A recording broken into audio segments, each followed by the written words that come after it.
prieks, ka jūs esat šodien sanākuši tik kuplā skaitā, mazliet no patīkamās pārsteigts.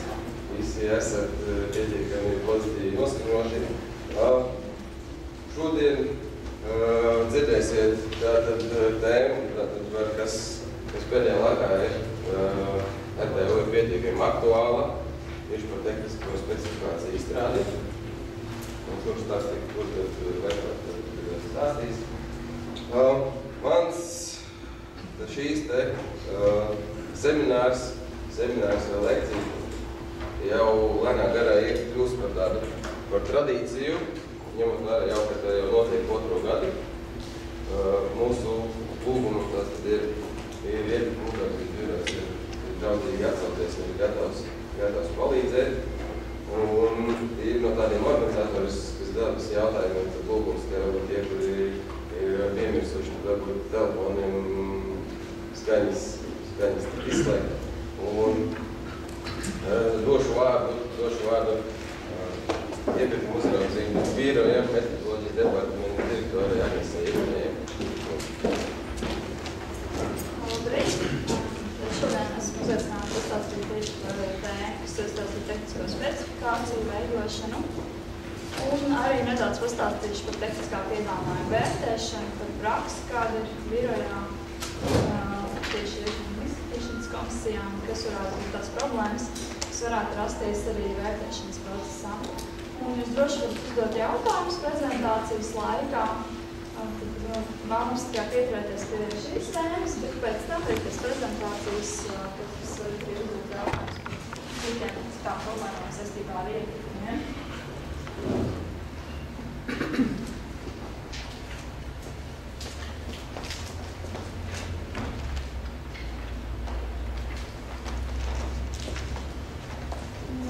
Sākumā par specifikāciju gatavošanu. Publisko iepirkumu regulējums tieši par specifikācijām. Arī tātad šajā regulējumā ir iekļautas normas. Mazajos iepirkumos šī specifikācija gatavošana nav tik ļoti detalizēti regulēta. Tas ir publisko iepirkumu likuma 8.2 pants. Šeit vienīgā norāda, kas ir pateikta, ka šīm prasībām, kas tiek izvirzītas attiecībā uz iepirkumu priekšmetu, jābūt objektīvām un samērīgām.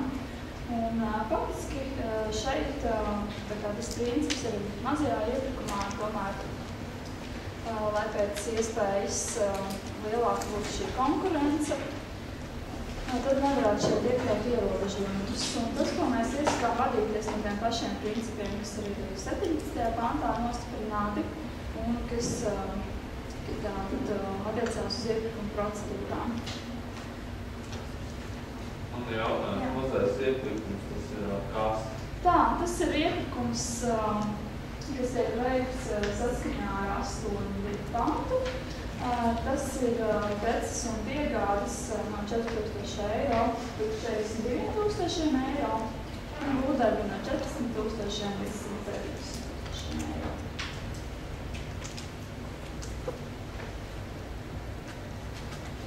Un, protams, specifikācijas galvenais mērķis ir, lai pasūtītājs varētu nopirkt tiešām to, kas viņam ir vajadzīgs. Pirmkārt, lai tiktu saņemts piedāvājums atbilstoši visām vajadzībām, funkcionālajām prasībām un citām prasībām. Un arī šie piedāvājumi būtu savstarpēji salīdzināmi un objektīvi novērtējumi. Attiecībā uz piegādes līgumiem, piemēram, tas ir 17. pāntā noteikts, ko tad var iepirkt certifikātus. Pirmkārt, jūs definējat, ko īsti jūs vēlaties pirkt. Tā iekārta, tad arī dažādi veidi, kā šīs prasības izvirzīt. Tas ir, piemēram, darbības, kas iekārtē ir jāizpilda. Ja ir nozīmīgi kaut kādi konkrēti parametri, tehniskie, tie ir iekļauti izmēri. Tad vēl, piemēram, ja jums vajag, lai ir iekārtu apmācītu lietotājs rīkoties, tad arī šādi nosacījumi iekļaujat. Tie var būt kaut kā drošības noteikumi vai vidas aizsardzības noteikumi. Un arī jūs nosakat, ja nepieciešams, kā, teiksim, šis līgums ir jāaizpilda. Piemēram, izmantojot kādas sakalas vai šīs pašas lietotāju instrukcijas vai nepieciešamas. Attiecībā uz pakalpojumu līgumiem, tad tur, protams, šeit ir galveno rezultātu, kas ir jāsasniedz, pakalpojumu mērķi un arī nepieciešama kvalitātes līmeni. Var arī noteikt, kā šis pakalpojums ir jāizpilda, izmantojot kādas metodas vai kādas tehnoloģijas. Būvdarbu iepirkumos, protams, kad pārsvarā, ja tur būs tehniskais projekts, tad specifikācija tiks veidota šī bāzes, ceļtojot šos darbu apjomus, nosakot materiālus un, protams, arī noteiks, kādā veidā šis līgums ir izpildīts. Ir vairāki varianti, kā var sagatavot specifikāciju.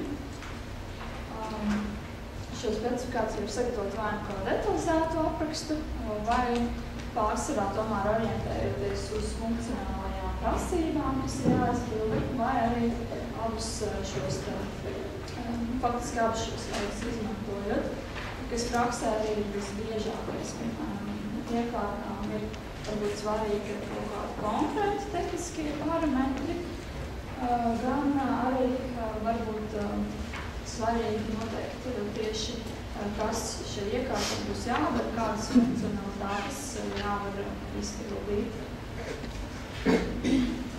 Ar šo detalizēto tehnisko aprakstu priekšrocības ir tādas, kad būs vieglāk salīdzināt un novērtēt piedāvājumus.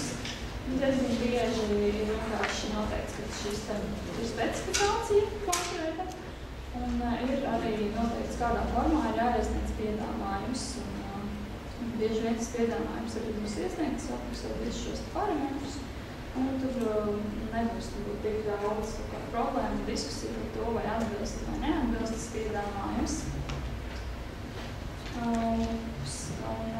Savukārt, varbūt tās trūkumi tieši pie šādas specifikācijas, kad, ja varbūt jūs nepārzināt šo tirgu tik labi, iespējams, ka pastāv kaut kāds cits risinājums, nedaudz atšķirīgi iekārta, kas arī pilnīgi noteikti būtu derīga. Vienkārši viņi neatbildīs tur kādu konkrētu parametru, piemēram, tur izmēri, atsevišķai detaļai būs atšķirīgi, kaut gan funkcionālā ziņā, kādā pilnīgi noteikti darēt jūsu vajadzībām. Un savukārt, protams, varbūt grūtāk, tātad, ja jūs nosakat šīs prasības, kā funkcionālās prasības, tad varētu būt grūtāk izvērtēt tieši atbilstību jūsu vajadzībām. Vai šis konkrētais piedāvājums.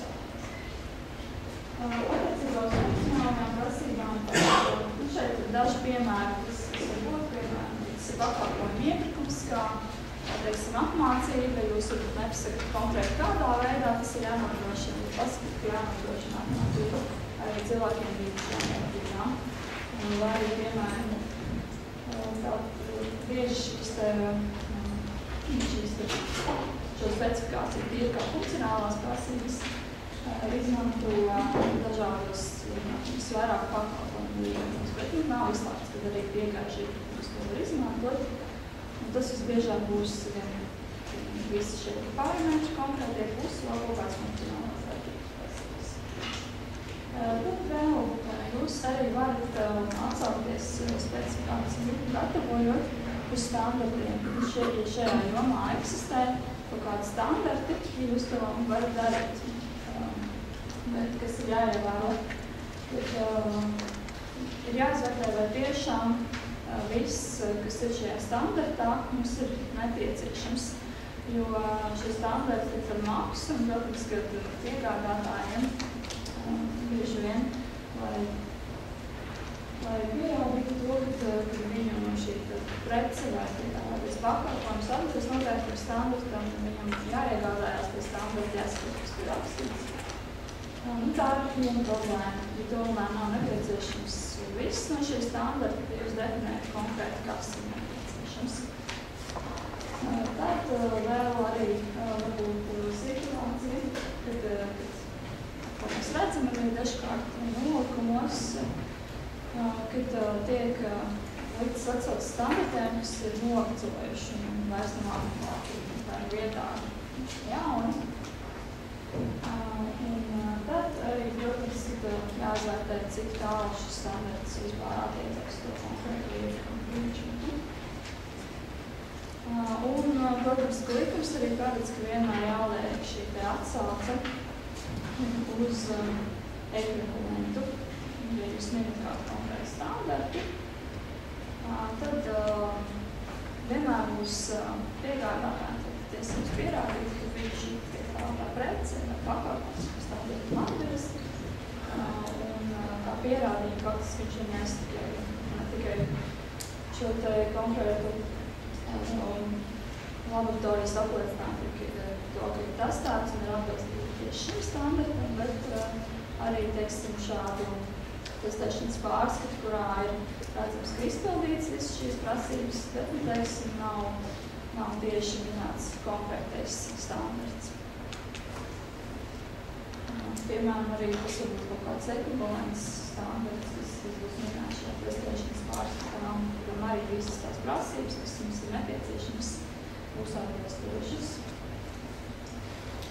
Tad tālāk par to, ko tad likums, kādus ierobežojumus uzliek tehniskajām specifikācijām.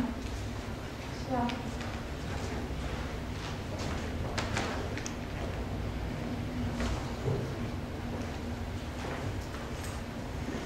Tad ir nepieciešams mikrofons, tur grūtāk dzirdēt.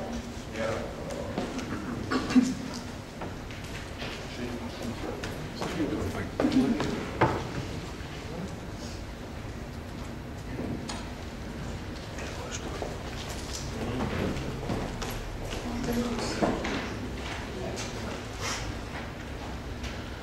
Tagad jūs labāk dzirdēt.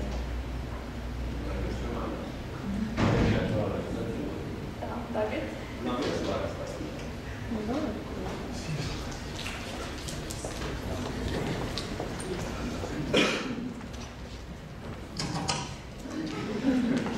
Skaļāk, jā.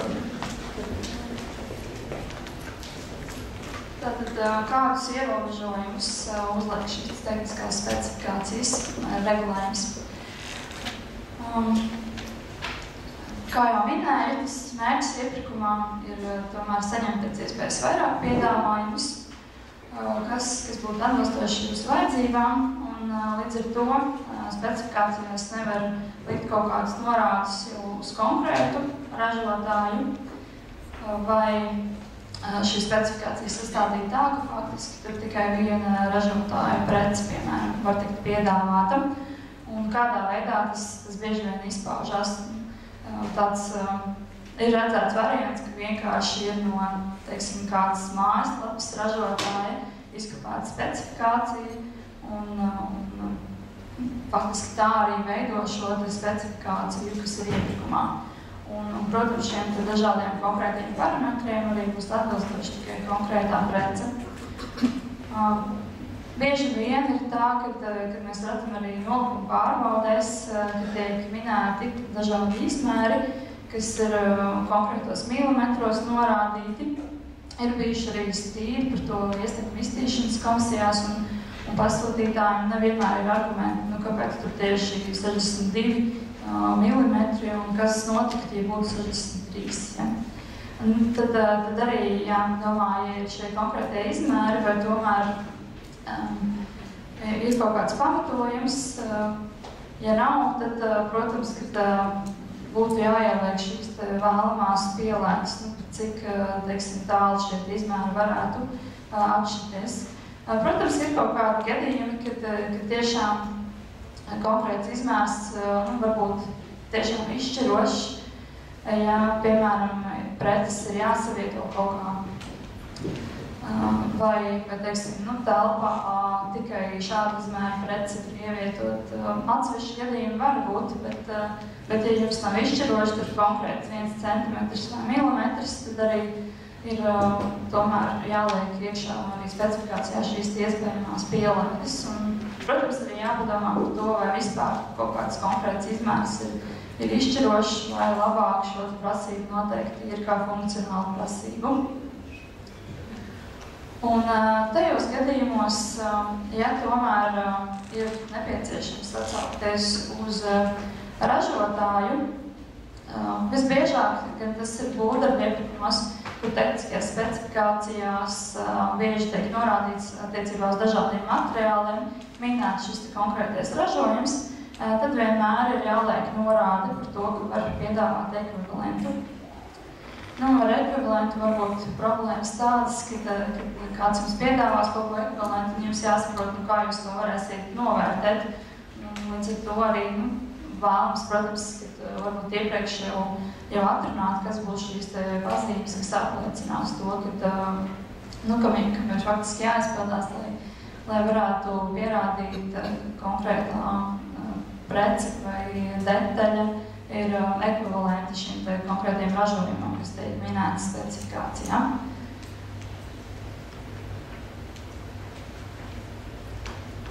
Tad vēl tālāk jau par šīm kļūdām, kas specifikāciju gatavošanā tiek pieļautas.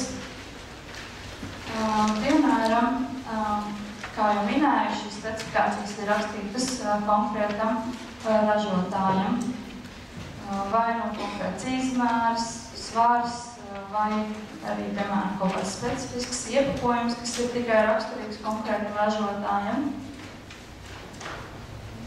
Tad vēl arī, teiksim, ir šī problēma dažkārt, kad specifikācija faktiski neapraksta visu to, kas jums ir vajadzīgs. Un risks ir tāds, ka tiek iesniegti piedāvājumi, kā specifikācijai viss atbilst, bet patiesībā tas nav tas, ko jūs gribējuši. Kaut kas ir aizmirsies vai nav norādīts. Tad vēl arī vienmēr jāpievērš uzmanība, kā jūs definējat, kādi dokumenti ir nepieciešami tehniskajā piedāvājumā. Jo jums ir jāvar izvērtēt šī atbilstība tehniskajai specifikācijai, un tad ir jāsaprot pēc kādiem dokumentiem un kādā veidā jūs to darīsiet. Ja ir nepieciešams, var paredzēt arī preču paraugu iesniegšanu, par ko arī vēlāk runāšu. Jo ir praksē tādas situācijas, kad pasūtītājs faktiski vērtējot nonāk pie šī secinājuma, ka viņš jau nevar izvērtēt īsto tehnisko atbilstību, jo nav kaut kāds konkrēts lielums vispār paprasījis. Kas arī gadās, piemēram, ja jūs vērtējat šo tehnisko atbilstību, gan arī, ja tiek vērtētas kaut kādas tehniskās priekšrocības, izvēloties saimnieciski visizdevīgāko piedāvājumu, tad var būt situācija, kad tieši vērtēšanas procesā tiek saprast, ka nav nekādu īsti dokumentu, kā novērtēt kaut kādus atsevišķus konkrētus lielumus.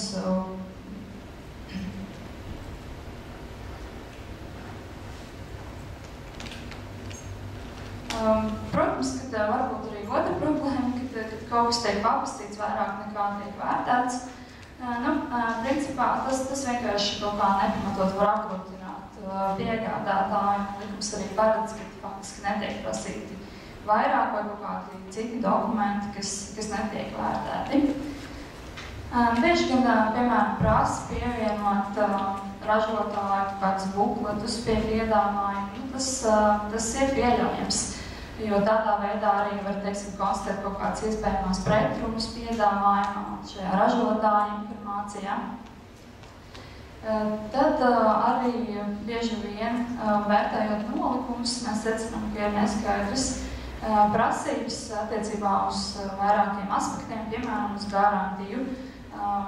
Tiek lietots tāds jēdziens pēcgarantijas apkalpošana un īstenībā secināms, vai tas ietilpst vai neietilpst iepirkuma priekšmetā. Faktiski, ja neietilpst, tas jau arī nekādā veidā nav jāuzņemās pretendentam ar līgumu. Ja jūs gribat, lai, teiksim, pēc garantijas bēļu termiņa arī tiek nodrošināts kaut kādas apkopes, tad tam jau faktiski ir jābūt iepirkuma priekšmetām un jābūt pateikti. uz cik gadiem tas ir jānodrošina. Jā, bija jautājums. Jā, jautājums saistībā ar to pēc garantijas uzturēšanu. Kā jānoformulē, man principā es neprasu pieņemsim uzturēšanu, tā, bet es gribētu, lai man būtu piedāvāta prece, kurā noteiktā laikā būs pieņemsim rezerves daļas un komponenti. Vai nebūs noņemta no ražošanas tirgus gadu.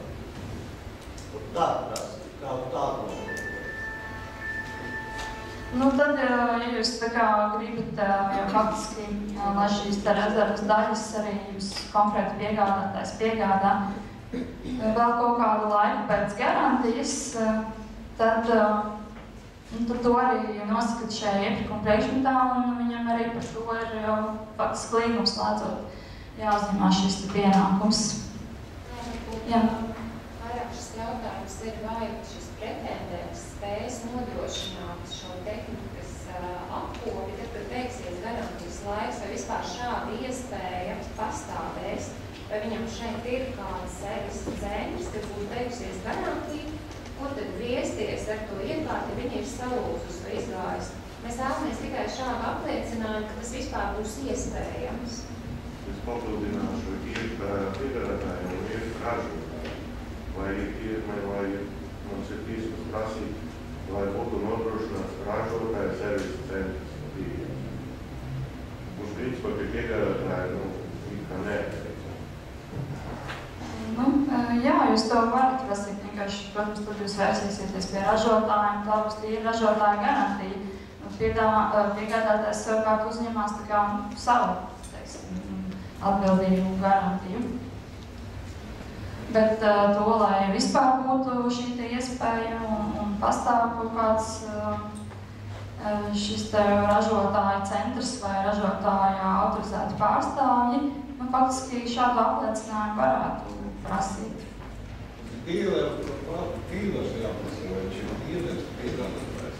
Viņš ir oficiālais pārstāvs. Jā, oficiālais pārstāvs. Ja oficiālais pārstāvs, tad arī nodrošina visu apkalpošanu. Ja jūs tas gan nevienmēr būs pamatoti, jo piegādāt preci var arī citi, tikai oficiāli pārstāvji. Preci arī citi, kas nav autorizētie pārstāvji, tie pēc tam nenodrošina to apkopi. Varbūt šeit vispār var būt cita situācija, kas bieži vien ir uz laboratorijas iekārtām, kur tiešām šīs detaļas ražotājs, nemaz nevienam citam kā tikai saviem autorizētajiem neuztic tirgot, un bieži šeit tiek piemērotas sarunu procedūras, jo ir tikai viens šis pārstāvis, kas to var nodrošināt. Tas vēl var būt cits gadījums.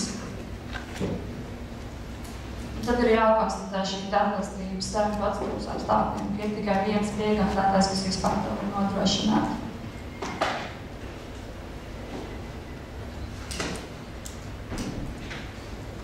Tad vēl jāmin tāda problēma, kad ir gadījumi, kad pasūtītājs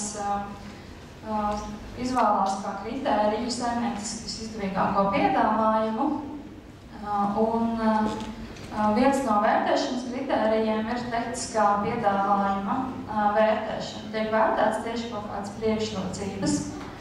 Un nevienmēr šajos gadījumos ir no nolikuma saprotams, kas tad ir tās minimālās tehniskās specifikācijas, kas ir jāizpilda, un par ko savukārt tika piešķirti papildu punkti, jo mēs redzam, ka, teiksim, šīs tehniskais piedāvājums tiek vērtēts kā viens no kritērijiem, un ir redzams, kā par ko būs vairāk punkti, par ko mazāk. Bet nav saprotams, kas, piemēram, notiek, ja tas piedāvājums patiesībā vispār neatbilst šīm pasūtītāju vajadzībām.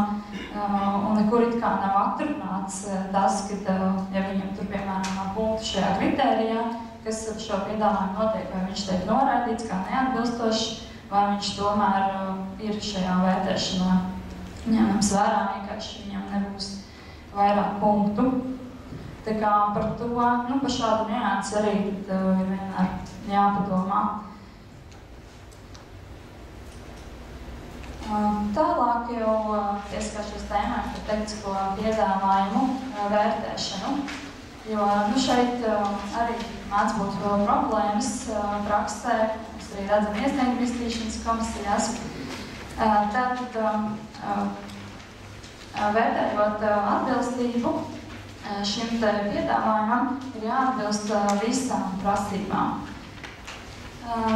Ir tādas situācijas, kur arī mēs esam izskatījuši birojā šos strīdus, kad pasūtītājs ir secinājis, ka, teiksim, vienam šim te parametram, kas ir bijis norādīts specifikācijās, piedāvājums neatbilst, bet pats pasūtītājs uzskata, ka tas jau nav tik būtiski.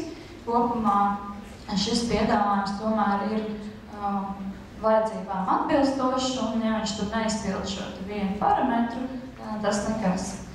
Nu, šeit jāsaka, ka to arī šobrīd apstiprinājusi augstākā tiesa, ka tomēr visiem šiem parametriem ir jāatbilst, jo pretējā gadījumā tas faktiski varbūt kāds nav piedalījies, jo šie parametri, teiksim, nevarēja izpildīt. Būtībā pasūtītājs no šīm savām prasībām neatkāpjas, tāpēc varētu šajā sakarā ņemt vērā arī to, kādā veidā jūs sastādat tās specifikācijas, un jo tiešām ir vajadzīgs katrs šie daudzie dažādie parametri, kas ir konkrētos milimetros, piemēram, izteikti vai kādās citās konkrētās mērvienībās. Un jāpadomā, vai kādu no šiem te neizpild, vai tiešām tas piedāvājums tāpat nevarētu būt atbilstoši.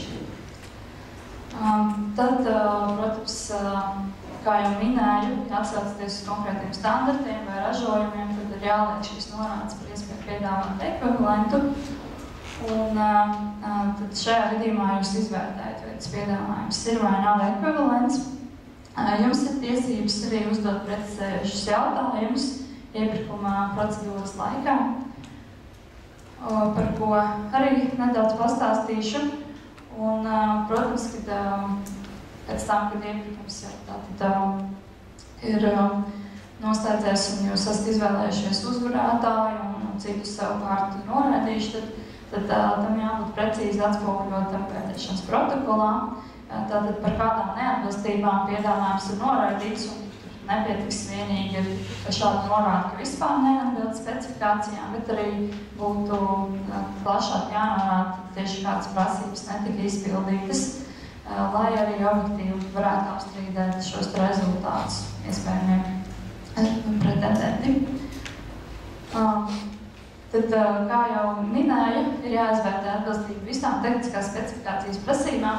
Teiksim, viens piemērs arī no tiesu prakses, kur sākotnēji pasūtītājs bija atzīts par atbilstošu, bija tātad prasība noteikta, tas bija atkrituma apsaimniekošanas pakalpojums un maisi, kuri tur jāpiedāvā no 50 līdz 55 litriem. Un tātad bija šis piedāvājums par, kur piedāvāt 60 litru maisi. Un sākotnēji šo sūdzību birojas arī lika pārvērtēt šo piedāvājumu, un rajontiesa uzskatīja, ka tomēr šī neatbilstība kopumā nav tik nozīmīga, un kad pasūtītājiem faktiski svarīgs tīri, vai tas pakalpojums tiks izpildīts un šie maisi tiks nodrošināti, un būtībā nesot tik svarīgi, ka tik šī atšķirība pastāv šajos izmēros, uz ko tomēr augstākā tiesa savos secinājumos norādīja, ka ir jākonstatē atbilstība visām prasībām. Un tālāk vēl viens piemērs par tehniskā piedāvājuma vērtēšanu, kas tātad ir bijusi norāda tehniskajās specifikācijās. Tātad, kad papīram, kas ir jāpiedāvā, tad ir jāizpilda noteikti rādītāji. Tātad tur bija minēts 60 centimetri. Bet vienlaikus arī šim te nolikumam pasūtītājs bija pievienojis tehniskā piedāvājuma formu un norādījis, ka jāiesniedz piedāvājums saskaņā ar šo formu, un tajā formā bija rakstīts, ka 62 centimetri. Protams, arī piegādātājs to bija aizpildījis. Un pasūtītājs bija šo piegādātāju norādījis, norādot, ka neatbilst tehniskajai specifikācijai, kur ir minēts 60 cm. Šajā situācijā tomēr birojas izskatot šo strīdu atzina, ka nevarēja piegādātāju noraidīt, jo viņš bija balstījies uz šo tehniskā piedāvājuma formā, ietverto informāciju un atbilstoši tai arī tehnisko piedāvājumu aizpildījis. Tad faktiski šajā gadījumā sanāk, ka pasūtītājiem, ja viņam tiešām tie 2 centimetri neatbilst, tad ir jālēm par šādas procedūras pārtraukšanu, jo tās prasības ir bijušas savstarpēji pretrunīgas, un šajos gadījumos vienmēr tas tiek tulkots par labu piegādātājiem, ko arī ir atzinusi tiesa vairākos spriedumos, kad tajos gadījumos, ja no nolikuma īsti nav saprotams, ko pasūtītājs gribēs, vai tas ir bijis saprotams arī savādāk, tad ir tomēr jādod priekšroku tam interpretācijai, kā piegādātājs to varēs saprast no nolikuma. Tālāk par tehniskā piedāvājuma iespējamu precizēšanu. Likums pieļauj, ka tehniskais piedāvājums var tikt precizēts, var tikt izteikts lūgums piegādātājiem šo piedāvājumu izskaidrot. Un jānorāda, ka, protams, šī piedāvājuma izskaidrošana nevar novest pie kaut kādas piedāvājuma papildināšanas tādā veidā, ka tiek izteikts jau jauns piedāvājums pēc būtības. Var, protams, izskaidrot pretrunas, kas ir piedāvājumā.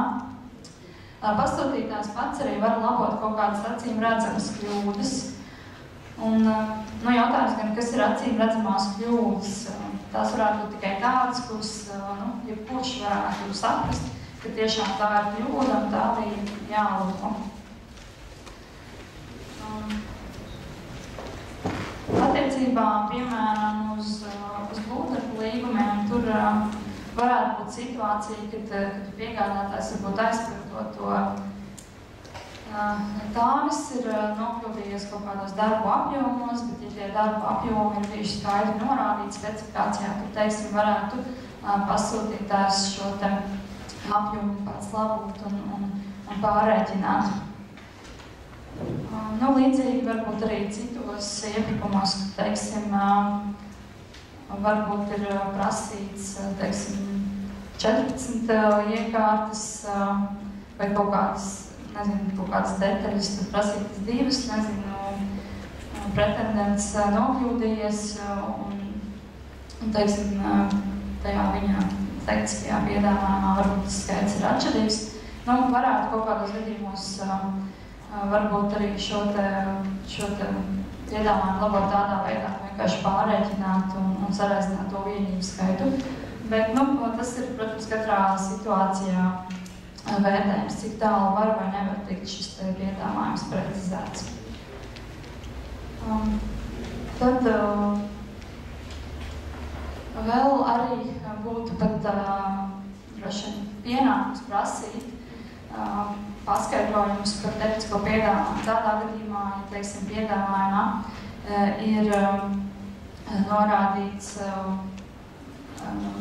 teiksim, par kādu iekārtu, kad tā atbilst konkrētiem parametriem, un šie parametri ir tehniskā piedāvājuma formā norādīti, bet, piemēram, ja pasūtītājs pārliecinās par to arī internetā ražotāju mājaslapās, tad tiek konstatēts atšķirīga informācija. Tad šajos gadījumos būtu pasūtītājiem jāvēršās un jāprasa pretendentam izskaidrot šo atšķirīgo informāciju, kāds, teiksim, ir pamats tam, ka piedāvājumā norādīts kaut kas cits, un vai šeit piegādātājs var iesniegt kaut kādu ražotāju apliecinājumu par to, ka tā prece var tikt piedāvāta arī ar šādiem atšķirīgiem parametriem.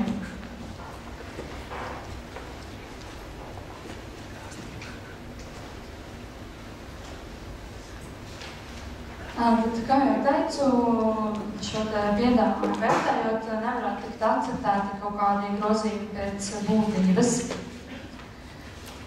Un vēl arī pierakstot šo papildu informāciju par tehniskā piedāvājuma neskaidriem jautājumiem, ir jāievēro vienlīdzīgi attieksme. Tas nozīmē, ka, piemēram, pretendenti ir pieļāvuši līdzīgas kļūdas, tad arī viņiem abiem prasa šo papildu informāciju. Protams, ja gadījumā, teiksim, vienam pretendentam ir vēl kaut kādas vairākas citas kļūdas un viņš tāpat ir neatbilstošs, tad viņam arī tiks konstatēta neatbilstība un papildus pie viņa vairs pasūtītais nevērsīsies, kaut arī varbūt par dažām pozīcijām būtu jautājumi. Tad arī faktiski no tiesu prakses šis secinājums, ka lūgumam attiecībā uz šo papildu informāciju jābūt pilnīgam, tad, ja pasūtītājs konstatē vairākus šos neskaidros jautājumus, tad viņš arī par tiem visiem vēršās pie pretendenta. Protams, kā jau minēju, nevar tikt šis piedāvājums papildināts pēc būtības. Ja, piemēram, tehniskajā piedāvājumā kaut kas nav iekļauts pavisam nekāda informācija par kaut kādu, teiksim,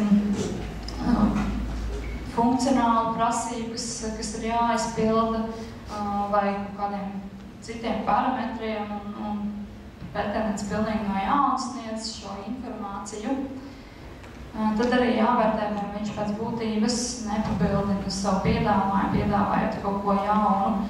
Tīpaši, piemēram, nav vispār sākotnēji norādīts bijis, kas tas ir par konkrētu ražojumu vai modeli, un tagad ar saviem skaidrojumiem pretendents tad norāda, ka viņš piedāvās to, bet sākumā vispār nav bijis saprotams, ko īsti viņš piedāvā, vai tas vispār nav bijis norādīts.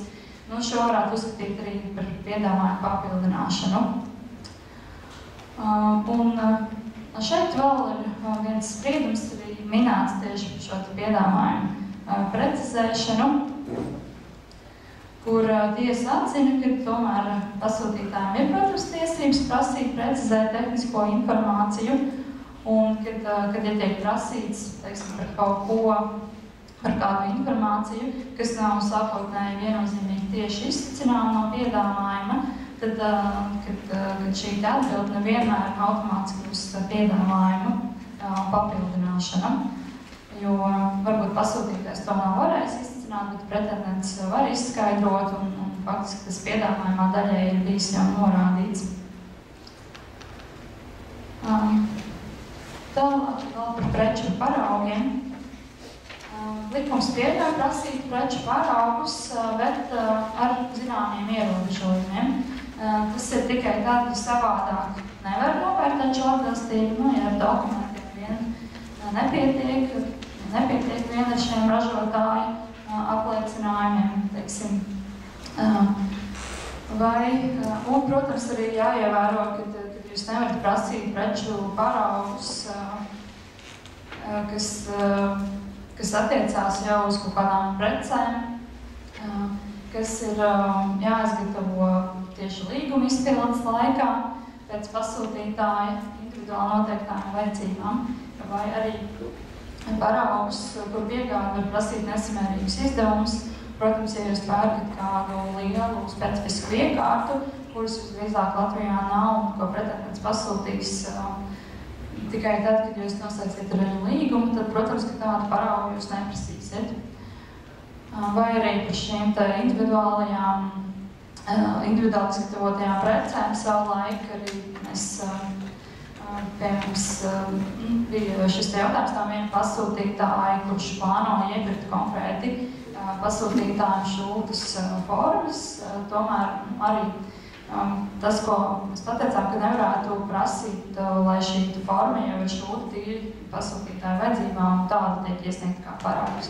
Tur varētu, piemēram, prasīt kādas citas formu paraugs, kas, teiksim, pašlaik ir šīm projektu iegādātāju rīcībā, lai pārliecinātos par to, kāda ir, teiksim, šī kvalitāte vai atbilstība kaut kādiem noteiktiem rādītājiem. bet ne konkrēti jau tādu preci, kas ir tīri pasūtītājiem, tikai pielāgota. Tad tas ir viss īsumā par šīm specifikācijām, tehniskiem piedāvājumiem. Vai ir kaut kādi jautājumi par šo te? Jā.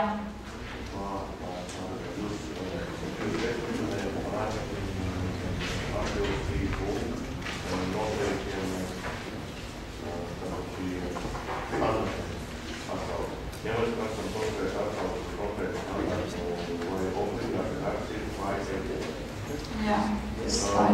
Ja iegādātais uzskata, ka viņas prece atbilst citām ekvivalentiem standartiem, tad mums arī jātiek galā, lai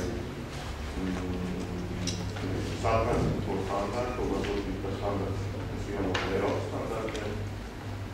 Vai tas varētu būt? Piemēram, ja jūs liksiet Latvijas standartu, tad Eiropā droši vien būs kāds arī ekvivalents, kas nosaka to pašu.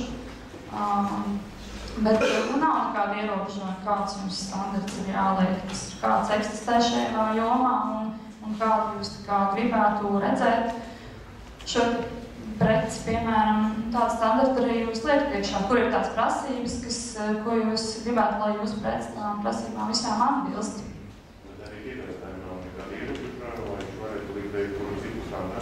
Kuru viņš uzskata par ekvivalents. Ne tikai viņš uzskata, bet kas pēc būtības arī ir ekvivalents, kur, teiksim, pasūtītājiem ir, pēc tam vērtēšanā jākonstatē, vai tas ir.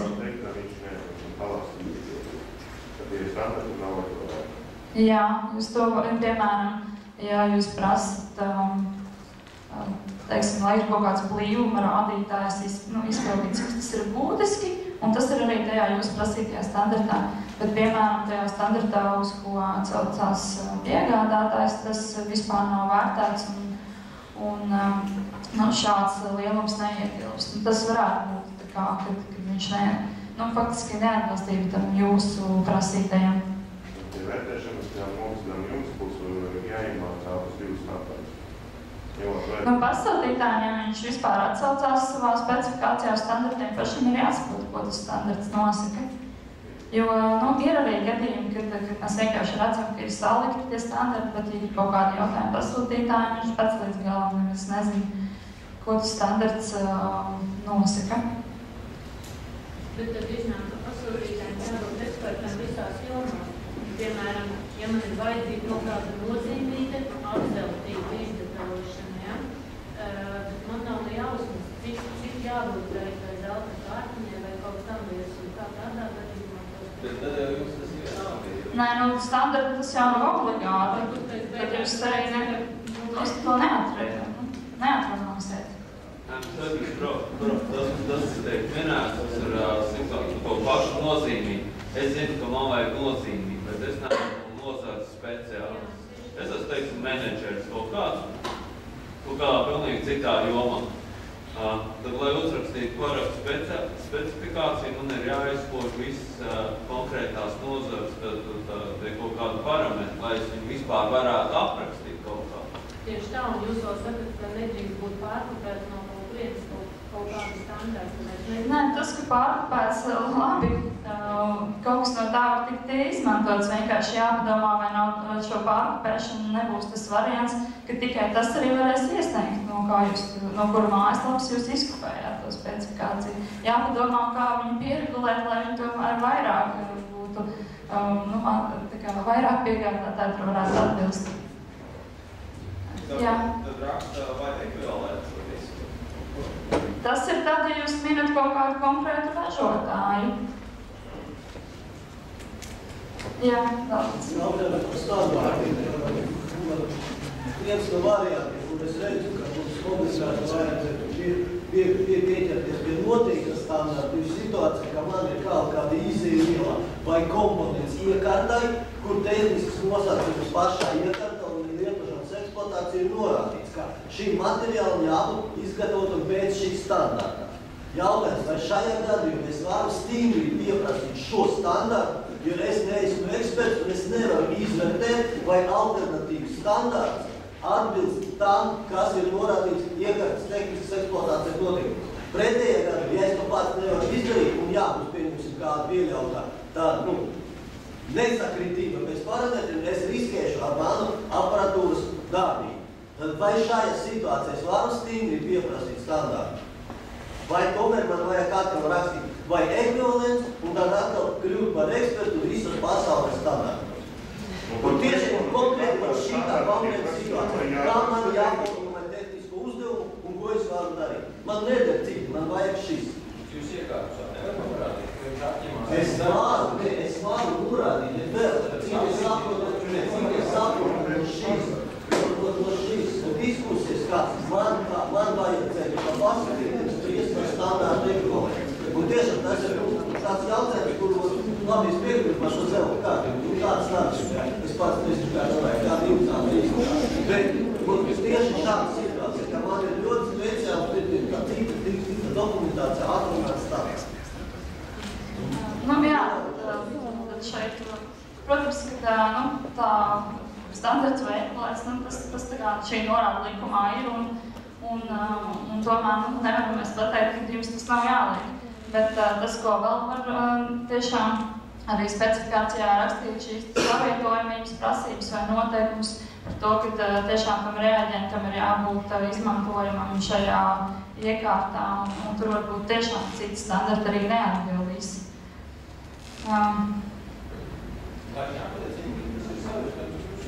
Kas apliecinājumu? Bet atsaka tā to apliecinājumu jāveic pašam piegādātājiem. Tikko bija teikt, ka to ikvienas izvērtēšana jāveic pasūtītājiem. Tad apliecināt rezultāts vai uz ticamība rezultāts, ja to atkāpjas tas standarts. Nē, konkrēta situācija. Tieši, ja man savietojumi ir precīzi apkārt testēšanā, bet rezultātā ticamība nebūs. Ja man vienas ir pēc īsa certifikāta, tas ir ļoti.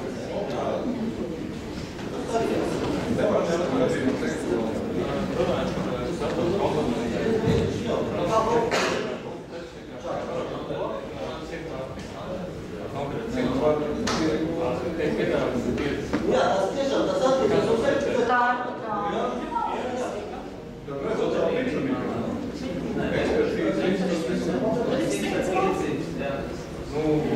Piedāvāts mācības, kā 150 var nodrošināt 100 vārds. Viņš punkts var atbild. Konkrēti jautājums ir darošanas lošanas noteikti specifikācija 500 vārds. Ne plus, ne mīnus, ne minimālā, ne maksimālā 500 vārds. Un iepriesnieks 530, vai mēs pārbaudām visu 600 vārds ietam darošanas lošanas. Kas tā ir atbilstīgi vai ne? Un jautājums, vai mēs varam prasīt precizēt, ko viņš var precizēt? Viņš neko precizēt vairs nevar. Ko viņš var noprecizēt? Teikts tāds konkrēts lielums. Bet mēs varam. Mēs paši pārbaudījām. Mēs nevaram prasīt vismaz 100 vai 500. Nē, jūs varat prasīt, bet jūs jau tā nesat rakstījuši šajā specifikācijā. Vajadzētu pēc 100 līdz 200. Tas būs vajadzīgi. Bet šī gadījumā sanāk, ka pretendents ir piedāvājis kaut ko ar labākiem parametriem. Tas ietver arī mūsu praktiku. Tas ir līdzīgi kā mēs prasām, iekārta ir jādarbojas Eiropas elektrotīklā, bet ir darbojas arī Amerikas. Tas taču ir labāk. Jā, bet jūs konkrētu lielumu, jo bieži, jo mēdz būt tā, ka pasūtītājs ir ierobežo kaut kādus tīri labākus parametrus, lai nevarētu vai kaut kāds augstāks piegādāt. Jo, varbūt tādas situācijas. Nezinu, tas pats piemērs ar tiem atkritumu maisiem, 60 litru mais, viņš varbūt ir tikpat labāks par 55 litru maisu, bet tomēr nebija atbilstoši specifikācijai. Ja pasūtītāji akceptē šos, ja mēs arī akceptējam. Jūs akceptēsiet, bet tas nebūs atbilstoši specifikācijai. Jo lielāka jauda, piemēram, neto materiāļu. Tu nezini. Nav. Tu nezini. Es, piemēram, izdomāju, ka ir. Te jau ir, varbūt varu papildināt atbildi. Šī brīdī jau ir jautājums par to, kādā kvalitātē tiek sagatavota tehniskā specifikācija. Jūs zinat, ka, teiksim, 500 un vairāk ir labāk, būtu uzrakstīt vismaz 500, jo šī brīdī tas, kurš sagatavo tehnisko specifikāciju, uzrakstīt 500, un tagad pamatot labākais litrā, nevienmēr vairāk, lielāks skaits labāks. Paši zini, katrs. Jā, bet uzrakstīs vismaz 500, viņš ir piedāvāt arī 800. Jā, bet tad vajag iet ampuli. Tad šajā gadījumā es pats jautāju, ja tu raci no līdz, tad tev ir jāzina, ko tu var piedāvāt. Tieši tā. Tad sākās sakalšanas teorijā. Tev ir jāpārzina jau tirgus, ko viņi var piedāvāt. Bet, ja tu nezini, ko tu gribi nopirkt, tad jau pretendents, tad jau nevar sagatavot specifikāciju. Šajā gadījumā tas pats nokopēts no kaut kā jau eksistējošs. Cilvēks ir trakto tehnisko specifikāciju, viņš ir pats paņēmis kaut ko jau eksistējošu. Te ir jautājums par tirgus izpēti. Tā, vēl bija jautājumi. Jā, pilnīgs jautājums. Es tomēr tā arī neskatās, ko man darīt. Tieši standārts, es man tā arī neatbildēju. Es drīkstu rakstīt bez deklarācijas? Nē, nevar rakstīt bez deklarācijas. Nē, nedrīkst. Jā, bet jūs varat prasīt, protams, šos pierādījumus, kā pierāda atbilstības standartam, kas ir ražotāja, tehniskā dokumentācija, un arī, vai, piemēram, šis laboratorijas pārskats, kaut kādus pierādījumus viņam tāpat ir jāsniedz. Labi. Es varu pieprasīt pierādījumus, jā? Jā. Vai to pieņemsim labāk certificēt mātu iekārt? Labi. Otrais jautājums man ir saistīts ar tādu bišķiņu eksotisko, ja pieņemsim, man jau ir kaut kāds tirgus un ražotāja iekārt. Pirmais jautājums ar to, kas attiecas uz detaļām un rezerves gaļām, vai man drīkstu uzrādīt šo konkrētu iekārtu nosaukumu, ka man vajag detaļu konkrētu iekārtu? Jūs varat noteikt, ka jums vajag detaļu konkrēti iekārtai, protams, jūs norādat šo konkrēto iekārtu. Jā, otrais ar konkrētu. Vēl tikai ir jautājums par to, vai vispār nav tā situācija, ka šīs detaļas piegādā tikai konkrēts piegādātājs. Tā varbūt tā nedrīkst būt. Ja ražo tikai viens pasaulē, un manai iekārtai tikai viens ražo, tad būs arī pārējie. Nē, tur varbūt mēs pieļaušam, ka tur ir izņēmumi no iepirkuma līguma, ka jums viss saprot, ka jums ir jāpirkt steidzīgi, un tad man liekas vispār tāds līgums var arī pa brīžiem arī neattīstināt. Kā tas gadījums? Tas ir kā savietojumība ar konkrētu iekārtu? Jā. Savietojumība konkrētas iekārtas? Tieši konkrētai iekārtai nepieciešams detaļas tāds. Bet jautājums drīzāk man to es vēl tiešām uz savietojumību. Ja pieņemsim viens ražotājs, viņš ražo kādu iekārtu, teiksim tā kompleksu. Kāda atsevišķa daļa var strādāt, protams, var strādāt atsevišķi, bet viņa var strādāt arī kompleksā. Un dažas no šīm iekārtām, kas tā ir kompleksā, varbūt arī no cita ražotāja. Cik es saprotu no visas šīs tehniskas specifikācijas sastādīšanas galvas, man nedrīkst, ja iekārta var strādāt atsevišķi, norādīt, ka man vajag no tieši šīs ražotājas. Bet kā lietotāji man ļoti gribas dabūt visu komplektu no viena ražotāja. Tāpēc, ka es ticu, ka tehniski cilvēks, ka kompānija plāno tādu kompleksu, tas kompleks strādās labāk nekā, ja es paņemšu galvu no viendīgas ražotāja, bet tas ir cita. Jautājums jums, kas tehnikas specifikācijas saskatīšanai, kā man vajag izgrozīties, lai tomēr ierakstīt tehnikas specifikāciju tā, lai es varētu nopirkt kādus pašus pirms iekārtu.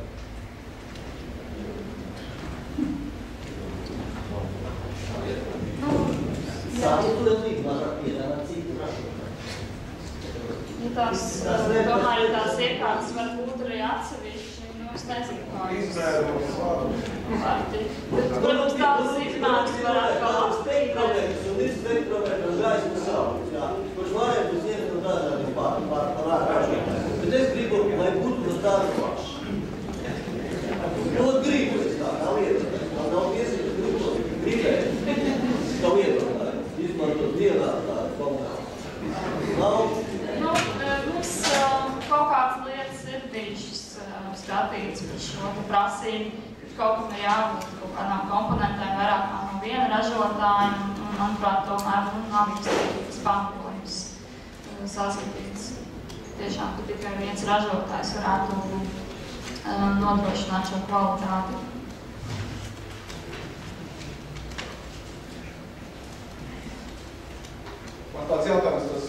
var ierobežot, piemēram, 100 kg līdz 100 kg mazāk var būt, bet vairāk nevar. Var tālāk līdz 100 kg. Nē, tas ir atbilstoši jūsu vajadzībām, kā jums, ja jums tiešām nav svarīgi līdz 100 kg, jūs pieņemat visus, tad rakstiet tā līdz 100 kg. Tā var, jā. Jā, tā var rakstīt. Un tas ir arī ļoti vēlams, nevis tikai 100 kg, ja jums īstenībā dara arī 80 un 40. Un tālreiz jautājums, vai piemēram paraugs skaļi, man tikai vajadzīgs vai vienu paraugu varētu notestēt, ja tur ir tāds iekārts, ko var notestēt 2 un 3 paraugus. Kā tad rakstīt tajā gadījumā? Ne vairāk kā vienas paraugus. Tas ierobežojuši konkurenci. Varbūt es šeit varētu mazliet viņā. Te ir jautājums jau par to, par funkcionālām īpašībām attiecīgai iekārtai. Jo iekārti, kuru var tikai vienu veidu testu taisīt, un iekārti par to pašu, taisīt citu iekārti, kur neko nemainot, var taisīt 3 vai 4, 5 vai 2 testu. Te ies runa par paraugus taisīt. Ir viens paraugs, ir 2 paraugs, un 3 vienlaicīgi vai 3. Man ir būtiski, lai testēt tikai vienu paraugu, nevis 2 un 3. Bet tas ir, jūs varat definēt šīs savas prasības. Ja jums ir vairāk kā viens paraugs? Nē, ja tiešām tāda iekārta, kas, piemēram, testē 3 paraugus īsti nedara, tad tā arī var noteikt. Tikai būs jābūt šim pamatojumam, kas ir tie iemesli, kāpēc īsti nedara tāda iekārta, kas testē 2 vai 3 uzreiz. Ja kāds, teiksim, apstrīdēs, ir jābūt šim pamatojumam, kāpēc tāda iekārta sliktāk strādā, vai kas ir tas pamatojums. Saprīt, lūdzu, ja mēs norādām šo te diapazonu, tā kā vietiem aizsiet. Lai atzītu, ka tas pie 60 litri tā kā atbilst, tad ir jābūt norādītam tam diapazonam minimālās prasības, vai, piemēram, diapazons un labāku var piedāvāt. Tad jau īstenībā nozīmes tam diapazonu, kā tad norādīt. Tad jūs vienkārši norādat vismaz 50, piemēram, litri, un visi lielākie 9. Vienkārši ir arī mums iekārtās, ir ļoti daudz, kur ir, piemēram, ka var mērīt no 0 līdz 100.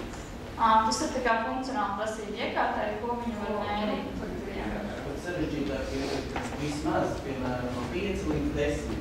Tas nozīmē, ka 0 līdz 5 dara.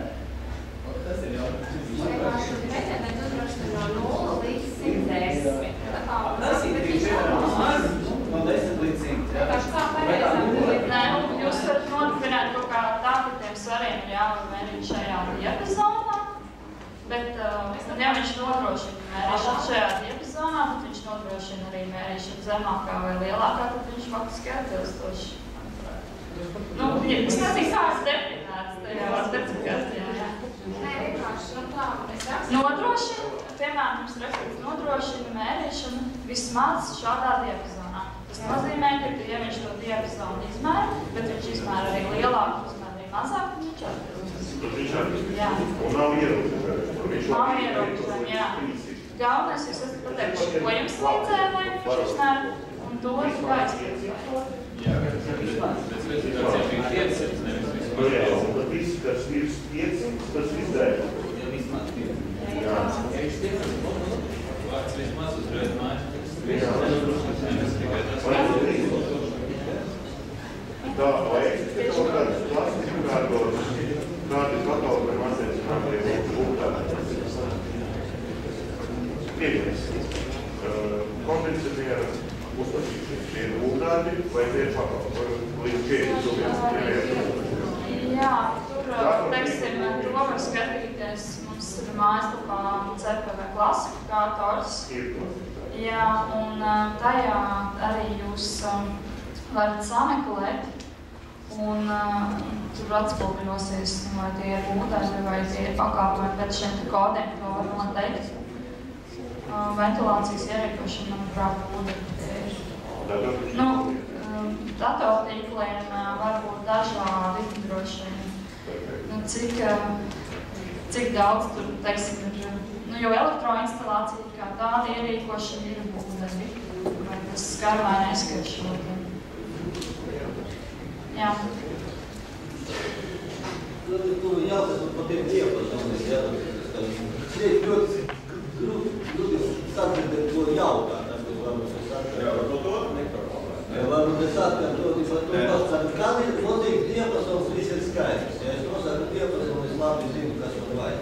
Jautājums ir, vai drīkst tehniski specifikācija rakstīt tādu vārdu kā orientējoši.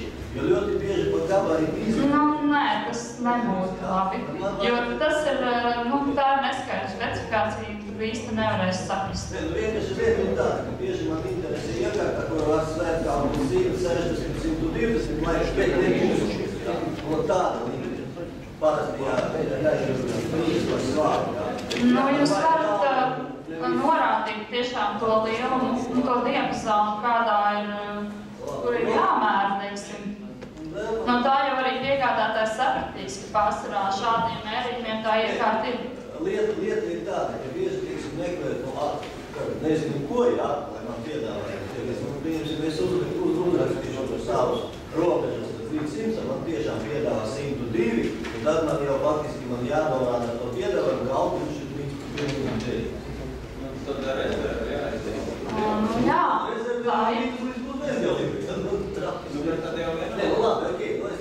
Tas ir mērķis, kuru var mērķis. Bet es gribētu atgriezties pie jūsu 23. 24. slaida. Tas tieši jautājums jūsu prezervāciju. Tā ir iespēja. Tas ir tehniski piedāvājuma vērtēšana.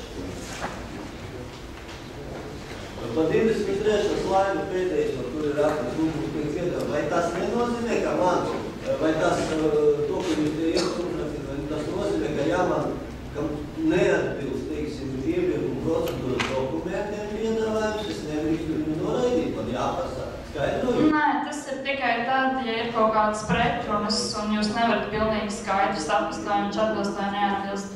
Un otrais jautājums par to 24. slaids. Es tomēr gribētu, lai jūs vēlreiz varat skaidri pateiktu, no kurā brīža beidzas precizējumi un sākas tādas būtības finanšu tehniski piedāvājumu izmaiņas, ko nedrīkst darīt. Kur tās kritērijas ir? Kā? Es vienkārši varu palaižu garām. Jā, nu, diez vai es varēšu tā pilnīgi precīzi pateikt, jo gadījumi praksē ir ļoti dažādi. Principā nevar būt tā situācija, tāda tikt pieļaut, ka, teiksim, pēc šiem precizējumiem pretendents vispār maina kaut ko savā piedāvājumā, pēc būtības piedāvājot kaut ko jaunu, ko viņš sākumā vispār nav šajā piedāvājumā norādījis. Tas noteikti nevarētu tādā, šāds variants nevarētu būt pieļaujams. Jūs varat prasīt kaut kādu precizējušu informāciju par to, kas daļēji piedāvājumā ir vai netieši ir kaut kā norādīts. Vai visbiežāk tiek prasīts par ja ir šī situācija, kad ir pretrunas, teiksim, piedāvājumā un tajā informācijā, ko jūs pārbaudat no citiem avotiem, piemēram, par šo pašu piedāvāto priekšmetu. Tie ir gadījumi, ka jūs varat prasīt precizēt un skaidrot. Aritmētiskās kļūdas, tās vairāk attiecās uz finanšu piedāvājumu vērtēšanu, un šīs kļūdas jūs labojat. Aritmētiska kļūda būs tāda, kas ir radusies tīri aritmētiska darbību rezultātā. Piemēram, ja, teiksim, pretendents nebūs norādījis vienības cenu, bet, piemēram, savā piedāvājumā tikai kopsumu, jūs to vienības cenu īstenībā nevarat izsacināt. Un to nevarat labot kā aritmētiska kļūda, bet ja viņš, piemēram, ir nepareizi vienības saskaitījis, to jūs varat darīt un labot. Jā. Papildināšanu, ja mēs esam prasījuši, lai mums iesniegt tehniskajā piedāvājumā kaut kādu dokumentāciju, piemēram, ražotāju dokumentāciju. Viņš ir iesniegts tikai tehnisko piedāvājumu, ražotāju dokumentāciju, vai ir iesniegts daļēji, vai vispār nav iesniegts. Tā būs vairāk kā precizēšana vai kā papildināšana. Tādā gadījumā jums, protams, arī vērtēt, kāpēc jūs prasījāt to ražotāju dokumentāciju, vai jūs kaut kādā, nezinu, tās situācijas tiešām vērtējums, katru konkrētu, pēc šiem te apstākļiem, vai tas piedāvājums kaut kā ar precedējumiem varētu tikt mainīts pēc būtības šajā gadījumā, vai tomēr nē.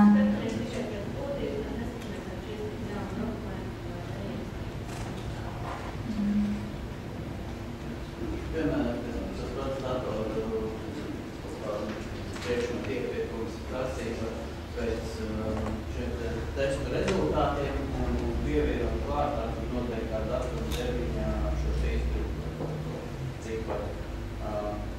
Rezultāts ir piedāvājumā, bet šīs izpildes nav par testu veikšanu kādā radumā. Ko mēs darām? Mēs atpakaļ ējuši pašu pārbaudīt nevaram.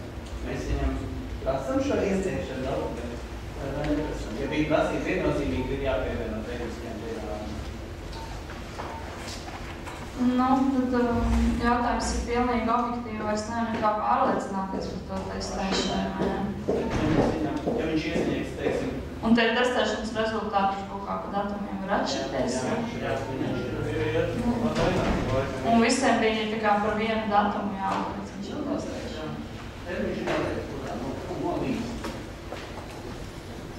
Bet ja viņš iesniedz, piemēram, viens mērķis ir bijis, lai pārliecinātos objektīvi tiešām par to, ka tas mērījums ir pareizi veikts, bet jūs vairs to nevarat kādā veidā izdarīt, tad arī nesanāks atbilstoši. Līdz ar to, ja viņš iesniedz pēc piedāvājuma iesniegšanu šo dokumentu, papildina, ja, piemēram, būtu kaut kādā, nezinu, kaut kādā citā veidā, vai, teiksim, tas tā testēšana pa datumiem nemainītos, vēl varētu varbūt kaut ko prasīt, ja viņi var atšķirties katrā konkrētā datumā, un jums, teiksim, par to datumu nemaz nav iespējas pārliecināties, tad jau neatbilst.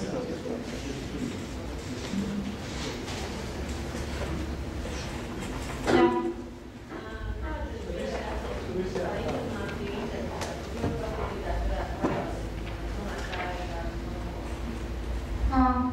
Piemēram, bieži, ja noraida, teiksim, tīru šīs informācijas, kas ir internetā, tad tur tie argumenti, kas izskan iesnieguma izdarīšanas sēdēs no piegādātājiem, kad viņi uz konkrēto iepirkumu tomēr var piedāvāt kaut kādu atšķirīgāku modeli vai viņiem sadarbību ar šo ražotāju, un ir bijuši gadījumi, kad iesniedz arī šos apliecinājumus no ražotājiem tiešām par tādu modeli, kas ir atbilstoši kaut arī varbūt internetā. Vispārējiem tādiem standarta modeļiem ir kaut kādas citas specifikācijas. Bet tā ražotāja informācija, kas ir internetā, ļoti dažādi var būt tie gadījumi, kas īsti ir tā informācija. Un šis ir viens no piemēriem, ir kā, kad protams, mēs pats sakām, ka nevar balstīties tīri uz šo informāciju. Ja man, piemēram, izdod internetā, piegādājums saka, ir atbilst, ka veids internets, un tad ir ražotāja dokumenti, kas sasaka neatbilst, un ir ražotāja. Un tad ir ražotāja dokumenti, jā. Ko tad var uzticēties piegādātājiem vai ražotājiem? Ja jūs neusticaties piegādātājiem, jūs varat prasīt, lai viņš sniedz ražotāja apliecinājumus. Ja viņš piegādā kādu ražotāju preci un viņš tīri varbūt piedāvājumā ir norādījis kaut kāds parametrus, bet jums ir šaubas par to, ka tie varētu būt atbilstoši. Tad jūs varat prasīt, protams, ja jūs īpaši redzat kaut ko citu ražotāju lapās, tad jūs varat prasīt. Prasīt no ražotāja apstiprinājumu? Varat, jo jums ir tiesības arī pārliecināties pie citām kompetentām institūcijām vai pie citiem avotiem, ja jums ir šaubas par piedāvājumu atbilstību. Arī paši varat vērsties. Jā. Jautājums par standartiem. 17. pantā ir noteikts standarta secīšana, kāda publiskā prioritāte, publiski nalāks, sākumā Latvijā ir Eiropas standarti. Tas bija arī prioritāte šūdās, kaut kādā apstiprināšana norādīts šādi ļoti nolīgumus, ka publidājas neņem prioritāšu standartu, neņem vai tā ir jāsadāk mantā.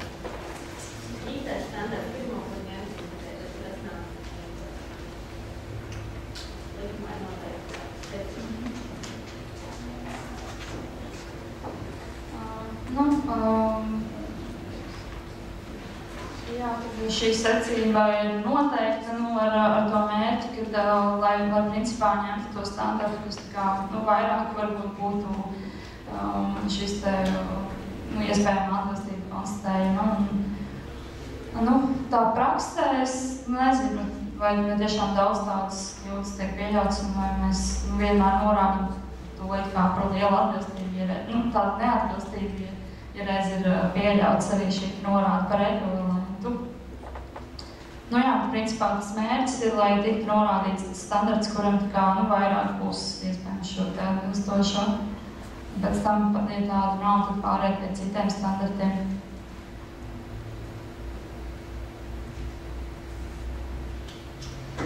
Vēl ir viens jautājums, kas ir ieskūtīts no e-pastā, kas ir klāts šeit klāt. Tas ir vairāk skars tieši būvdarbu iepirkumu, kas ir atšķirīgs starp projektēšanas uzdevumu, tehniskajām specifikācijām, būvdarbu apjomiem, būvdarbu tāmi. Projektēšanas uzdevums ir vispār šis te uzdevums, kas tiek dots projektētājiem. Nezinu, vai te ir jautājums par kādu apvienoto projektēšanas un būvniecības iepirkumu vai vienkārši. Tātad šis projektēšanas uzdevums ir priekšprojektētā. Viņš projektētu būvdarbu, tehniskās specifikācijas, būvdarbu apjomu, principā būvdarbu iepirkumos šis būvdarbu daudzuma saraksts, kur visi apjomi tiek definēti, arī ir šīs specifikācijas sastāvdaļa. Tas vēl ko specifikācijās parasti būvdarbos raksta, vēl arī kaut kāds prasības izpildēji. Tad tajā būvdarbu daudzuma sarakstā arī ir šie materiāli norādīti, kas ir jāizmanto, un tas viss parasti pamatojas uz tehnisko projektu, ko arī būtu tomēr vēlams likt klāt šīm specifikācijām, un lai viņas būtu pieejamas pretendentiem. Būvdarbu tāma, tas, ko iesniedz pretendents piedāvājumā, tātad atbilstoši šiem darba daudzuma sarakstiem.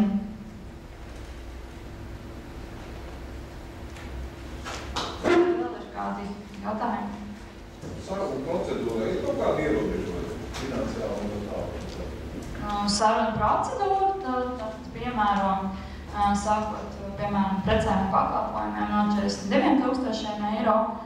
Un ierobežojumi tur ir tādi, ka tas, protams, ir iespējams tikai konkrētos gadījumos, kas ir likumā skaidri definēti.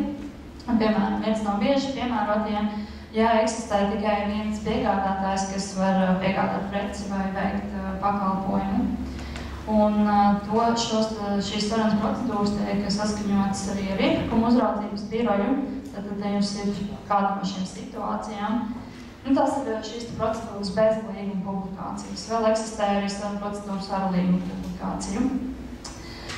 Bet līdz šiem sliekšņiem, ko es nosaucu, ir jāpiemēro 8.2 pants, bet tur ir arī atvieglojums.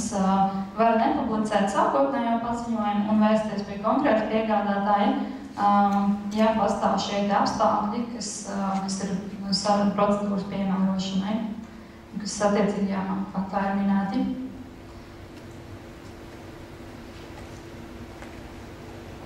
Jautājums, viens piegādātājs Latvijā, viens piegādātājs pasaulē. Vai jūs varat?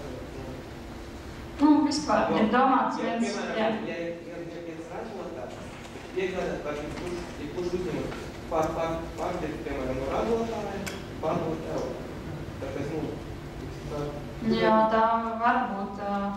Bet, tas ir varbūt kaut kādos gadījumos, ja ražotāji autorizē pārstāvjus, kas, piemēram, Latvijā viņi autorizē tikai vienu. Varbūt pasaulē kaut kur ir cits, bet viņš nav tiesīgs, teiksim, Latvijā darboties. Bet tā vispār nav šis ierobežojums paredzēts, ka tikai Latvijā ir viens piegādātājs. Tā tas īsti nav likumā domāts.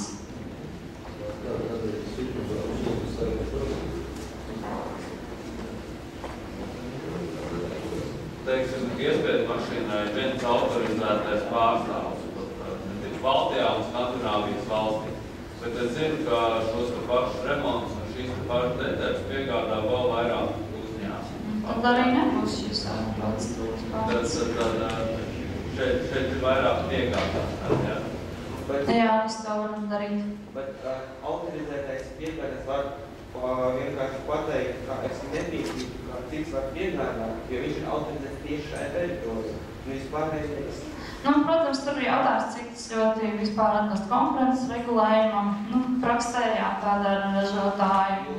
Kādus 2 vai 3 gadus atpakaļ bija tā pati problēma ar tiem maku produkciju, ka autorizēts bija tikai viens. Visi, kas gribēja piegādāt, viņš vienkārši ietiesāja par to, ka viņi nav autorizēti šeit kā tirgu. Tur arī tāds brīdīgs jautājums. Jā, kā viņiem vecās starpies. Attiecībā par šo jautājumu, te būtu varbūt jāšķir 2 lietas. Autorizētais pārstāvs un ekskluzīvās piegādes tiesības, kas ir 2 dažādas lietas. Autorizētais pārstāvs automātiski šo te nenozīmē. Jā, viņš vienmēr būs vienīgais, teiksim, varbūt arī vairāki. Un turklāt ir kaut kāds, teiksim, pakalpojumi vai piegādes, ko veic šeit autorizētie, bet vienmēr kāds cits arī, teiksim, attiecībā uz piegādi, jo jau arī kurš cits var piegādāt, ne tikai autorizētais pārstāvs parasti. Tas varbūt kaut kādu iekārtu apkopu, teiksim, kāds pakalpojums, tur vairāk ir šo te ekskluzīvo pilnrojumu. Ja iznāk uz iekārtu apkalpošanu, tad var noslēgt tikai līgumu konkrētu piegādātāju. Nevajag veikt iepirkumu pakalpojumu. Tas jau neatiecās tā uz visām iekārtām, tur jābūt pamatojumam. Ja noslēdz līgumu, tad pārāk uz apkalpošanu, tad... Lai vispār... Vai vispār nepiemēram pakalpošanu? Tas ir... Tur jābūt īpašam pamatojumam, ka tiešām tā ir tikai viņš vienīgais. Tev var kaut kādi ražotāji, apliecinājumi. Ja viņš autorizēts pārstāvs, viņš var liekt. Tas jau nenozīmē, ka viņš citus nevar autorizēt.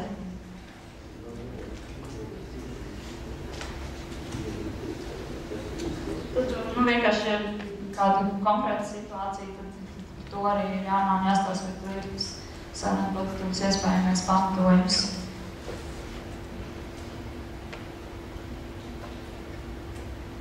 Tad iznāk, mēs nonākam vienmēr pie kaut kādas situācijas galu galā, ka mēs kaut ko neesam zinājuši, neesam paredzējuši, jo mums ir kaut kāds vispārīgs priekšstats par kaut ko mēs gribam. Un iznāk tad, kad galu galā ir kaut kādas apstrīdēšanas iestāšanās, un mēs ļoti ilgi laika brīdi nevaram dabūt to gala rezultātu, ko mēs gribam. Bet kāds tad ir izdarīt? Jā, tad faktiski novērst to, ka būs iespējams apstrīdēšanas iesnieguma procedūra ievilksties, jo īsti nevar šis iespējas uzdēties pastāv. Protams, ka saulēcīgi ir līdz ar to jau jāsāk par iepirkuma procedūrām domāt, lai neizveidotu šī situācija, ka, teiksim, jau ļoti steidzami šī vajadzība, bet procedūra vēl ievilkusies. Un tas, ko vēl, teiksim, var darīt, kas gan nav īpaši tā populāri pie mums, bet, piemēram, ja jūs nezināt īpaši kaut kādu tirgu vai šaubas par to, ko īsti tirgus var vai nevar, var rīkot arī šīs sanāksmes ar iespējamiem piegādātājiem, lai noskaidrotu vispār, ko tad varētu likt vai nelikt specifikācijās, kas ir tas, kas ir tirgu pieejams. Diezgan daudz laika arī jāiegulda šajās pirms vispār iepirkuma rīkošanas tirgus izpētē un to iespējamo piegādātāju apzināšanā, lai neieliktu kaut kādas prasības, ko vispār varbūt nevar izpildīt īsti neviens un izvairītos no šiem apstrīdēšanas iesniegumiem.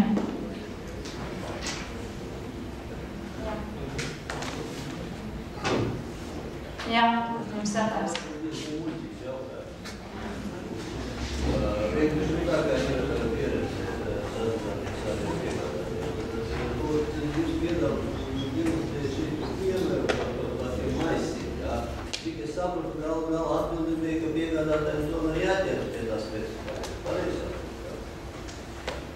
tiem maisiem. Jā, kas, ko jūs sakat? Jautājums ir tāds, man kā pasūtītājiem, cik dzīvi man tomēr jāskaidro un jāpamato manas prasības, vai man vispār tos jāpamato? Nu, tajā gadījumā, ja kāds apstrīdēs, tad jums ir jāsaprot, kāpēc jūs esat tieši tādu prasību ielikuši. Nu, piemēram, par tiem maisiem, tur pasūtītājs bija pamatojis, kad viņš ielika tieši šos līdz 55 litriem un 60 litri viņiem neder. Tādēļ, ka tie ir lielāki un īsti ir pa lielu tur tieši konkrētajiem konteineriem. Vai man ir tiesības neskaidrot, kāpēc es gribu? Es saprotu, ka... Ja jums ir apstrīdēts iesniegums, tad jums būs jāskaidro. Un, protams, kad liekot kaut kādas prasības, jūs arī padomājat par to, vai tas ir nepieciešams, vai nevar kaut kā savādāk izteikt. Tas visvairāk ir šiem precīzajiem kaut kādiem izmēriem. Tad padomājiet, vai jūs vai domājat nelikt labāk vismaz tik, vai līdz tik, vai pieļaujamās amplitūdas, vai novidzes, tādā veidā. Labi, es varbūt ļoti konkrēti piemēru, kas man tieši stāja. Es atkal par to relatīvu spektrometru. Man ir vajadzīgs spektrometrs, kas strādā šāda diapazona. Tad pie manis atnāks kāds džeks no firmas un saka, tu paņem manēju. Man bišķiņ mazāk, vai bišķiņš lielāks šajā diapazonā. Vai es varu viņu pasūtīt tālāk un pateikt, ka nav tāda darīšana, kāds diapazons man vajadzīgs. Man vajadzīgs šāds. Jā, bet ja viņš iesniegs iesniegumu par visu prasībām, tad, jā. Vai man viņam būs jāskaidro, kā lūk, mēs pētām ot šitādu savienotus, un tiem ir ot tāds spēks, un tāpēc man vajadzīgs tāds diapazons. Cik dziļi man jāskaidro? Gal. Man tas ir vienkārši kursnību dziļi. Man pašam ļoti bieži jābūt. Kāpēc tāds būs? Viņam jādod lasīt savu disertāciju, vai man tā doktorāts ar disertāciju, kā lūk, man vajag šķiet. Vai tomēr es varu pateikt, man vajag tāds un lūdzu piekāpāt? Nē, jūs viņam varat atbildēt arī sniegt īsu atbildi, bet, un ja jūs zināt, ka pamatojums ir, tad nemainīt šīs prasības. Piemēram, ja ir iesniegums apstrīdēts iepirkuma uzraudzības birojā, tad tur jau mēs prasīsim jūsu paskaidrojums. Un no tā ir atkarīgs, vai tā procedūra būs jāpārtrauc, vai jūs varēsiet viņu turpināt. Varbūt pie šīs gribētu piebilst vēl, kad tādā brīdī, ja iespējamo pretendentam tiks atbildēts pietiekami neskaidri. Es gribu, tas ir tā tikai tāpēc, ka es tā gribu. Tad tas palielina to risku, ka pretendents var sniegt sūdzību iepirkuma uzraudzības birojā un tādā veidā kavēt visu iepirkumu procesu norisu, un jūs arvien ilgāks būs tas laiks, kamēr jūs tiksiet pie šīs savu vēlamā rezultātu, kaut arī zinot, ka jums ir taisnība, ka jūs īstenībā tas nekādu citu rādītāju vai diapazonu jums nevajag, bet priekš tā ir nepieciešams plašāks izklāsts.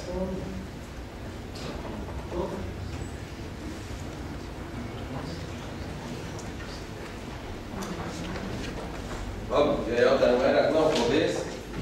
Paldies Agnesei.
Jā.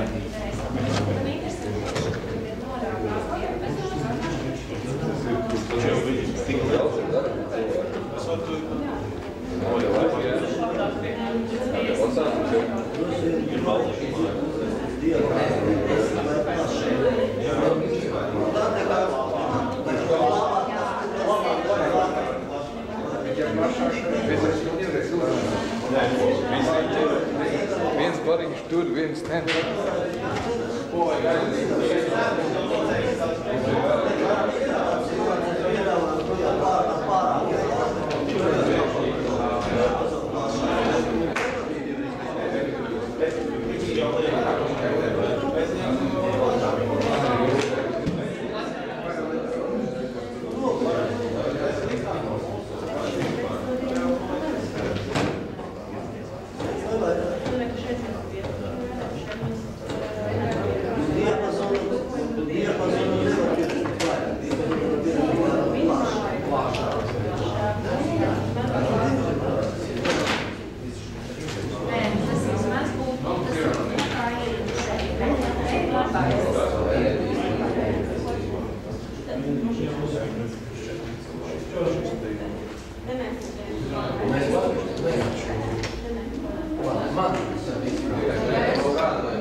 Yes.